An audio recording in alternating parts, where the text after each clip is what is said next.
Unlock the secrets of your Gemini project by learning to export its foundational Index.html file, giving you direct access to your website's core structure. Once you've logged into your Gemini account and selected the project you wish to export from, locate the main project dashboard. In the project dashboard, you'll find an export or download option. It might be a button, a menu item, or an icon. Click on this to begin the export process.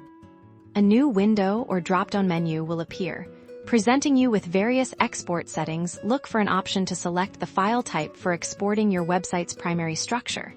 You'll want to choose HTML as the file format. Within the HTML export options, ensure that the specific file you want to extract is Index.html. This is usually the default, but it's always good to double-check.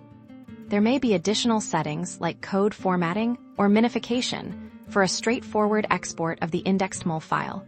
You can generally leave these at their default values unless you have a specific reason to change them. Once you've confirmed your selections, click the Export or Download button again. Gemini will then begin processing your request and generating the Index.html file. Your browser will prompt you to save the file. Choose a location on your computer where you can easily find the exported Index.html file. This file contains all the essential code for your website's homepage. And there you have it. Your Index.html file is now successfully exported, providing you with a direct understanding of your Gemini project's foundational structure.